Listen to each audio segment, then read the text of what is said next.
The surveillance footage is remarkable in its banality.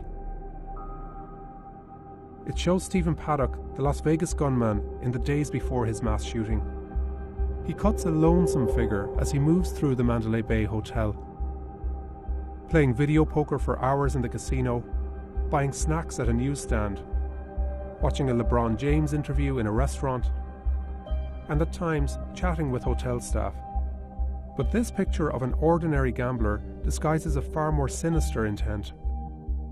Through this previously unseen footage, we'll show how Paddock methodically planned his attack, and how, over 7 days, hotel staff unwittingly helped him to move bag after bag of weapons to his room. The videos, obtained exclusively by the New York Times from MGM Resorts, begin on Monday, September 25th. At the VIP counter, he checks into a suite on the 32nd floor and books an adjoining room, which he will check into 4 days later.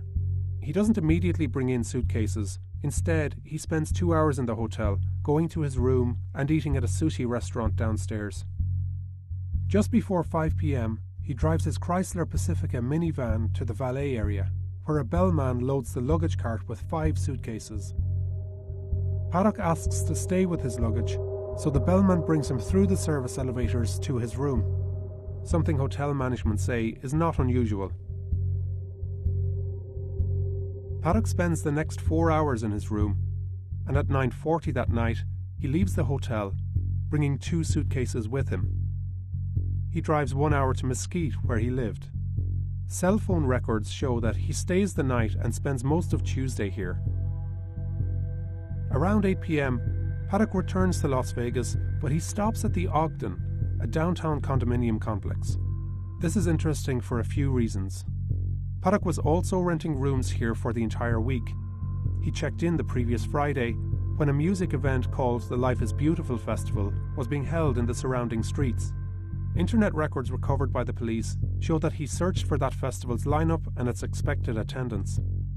This was similar to his research of the Mandalay and the Route 91 Harvest Festival, which he would later attack. So, the Ogden and the Life is Beautiful Festival could have been used for planning, or may even have been a target. Later Tuesday night, Paddock returns to the Mandalay, and a different bellman helps him to move 7 more suitcases to his suite. Again, he uses the service elevator. He tips the bellman, who had no way of knowing these cases were packed with guns and ammunition. He gambles for 8 hours until morning. Paddock was a regular at the Mandalay, and several casino hosts knew him. The videos show their interactions as being completely normal and in no way alarming. Remember, in 2 days, Paddock has brought 12 cases upstairs. He spends most of Wednesday in his room, and that evening repeats a similar pattern.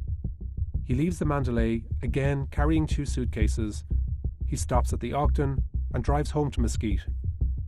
On Thursday, he buys a .308 bolt-action rifle from a gun store and visits a nearby gun range before driving back to the Mandalay. That night, he again uses the valet service and a bellman to carry a white container and 3 suitcases to his room. His arsenal of weapons is growing. Again, he gambles through the night. It's now Friday, and at 8 p.m, the Route 91 Harvest Festival will open in the fairgrounds across from the Mandalay. Paddock stays in his room until around 3 p.m, and uses his laptop while the suite is cleaned. He checks into the adjoining room, 134, using the name of his girlfriend, Mary Lou Danley. He also tells cleaning staff to leave behind the food service cart. 2 days later, Paddock would use this and one other service cart to create a surveillance ring during his attack. Overnight, he makes a brief trip to Mesquite, arriving back at the Mandalay at 6 a.m. with 2 more suitcases. Soon after noon on Saturday, he places Do Not Disturb signs on both room doors. He declines housekeeping. He takes an elevator to the valet area and sits, waiting for his car. He carries 2 more bags to his room. He gambles some more, and that night he makes a final trip to Mesquite, returning to the Mandalay at 3 a.m. on Sunday morning. He gambles through the night in the high-limit slot area. and returns to his room at 7:37 a.m. It's 12:16 p.m. when we see Paddock going back to the parking garage. The guests exiting the elevator have no idea that in 10 hours this unremarkable figure would commit the worst mass shooting in modern American history. He returns from his car, bringing 2 suitcases and a smaller bag inside. Since Monday, he has brought at least 21 cases, 2 smaller bags, a laptop bag and a container to his room. This is the last time we see Paddock, arriving at the 32nd floor. Through the day, he opens, closes and locks both rooms repeatedly. At 36 minutes after 9, he locks the deadbolt to room 135 for the last time. 4 minutes later, Jason Aldean, who is headlining the Route 91 festival, begins his act. Paddock then turns the deadbolt to room 134. At 10:05, his shooting rampage begins.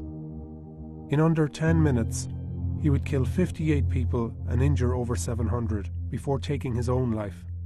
He had amassed 23 guns and thousands of rounds of ammunition. Almost 6 months since the attack, Paddock's motive remains unknown.